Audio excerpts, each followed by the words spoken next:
all after a month of being out of the water. Vesper was launched this week. However, things didn't go as planned. We had the boat rigged out, ready to go sailing, and I wish I had the cameras turned on, because as we tried to pull out, and we normally make a right-hand turn to starboard to go up the fairway and out to Back Creek, which leads to the bay. Instead, the boat made a sharp turn to port while I had the wheel turned to starboard. And to be honest, I did have rudder work done, and I thought at first the rudder literally fell off the boat or something to that nature. I discovered that the yard mechanic had improperly routed the cables in the binnacle that controls the steering of the boat. Well, how did this happen? Let's take a look and I'll show you. Let's start with the outline of my sailboat. At the stern, there's the rudder, and the rudder is attached to the rudder post, which is represented by the black dot. In the cockpit, we have the ship's wheel, which is the red circle. The wheel is attached to a shaft that goes into the binnacle.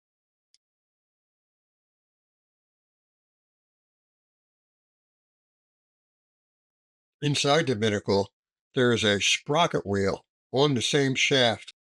When the wheel is turned, it also turns. Back at the rudder, there's a device called a quadrant, which is attached to the rudder post.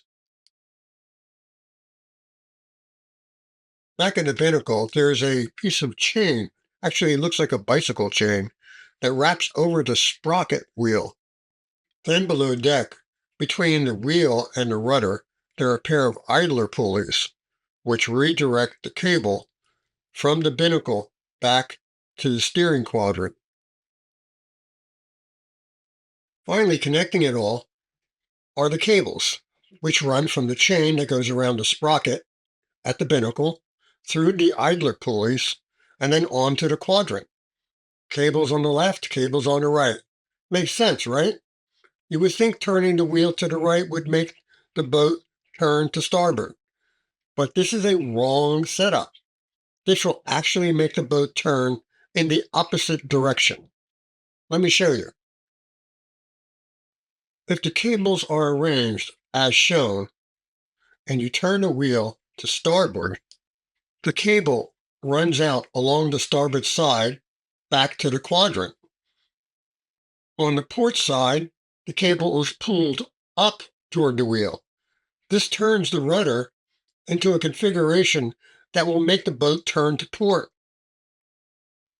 To correct the situation, instead of the control cables running parallel, they must cross inside the binnacle so that the rudder will turn in the correct direction. And that is exactly what the marine mechanic had to do in order to repair the steering.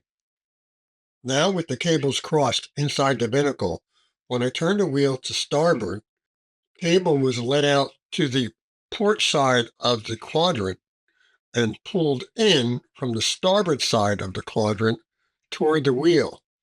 This turned the rudder in the proper direction, in this case, turning the boat to starboard with the wheel turned to starboard.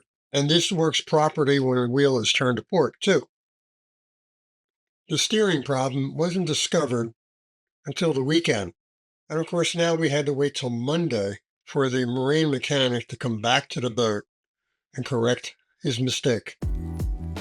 After finally getting the steering straightened out, we were able to take Vesper out for one more sail before the end of the season, which is our next episode. Thanks for watching.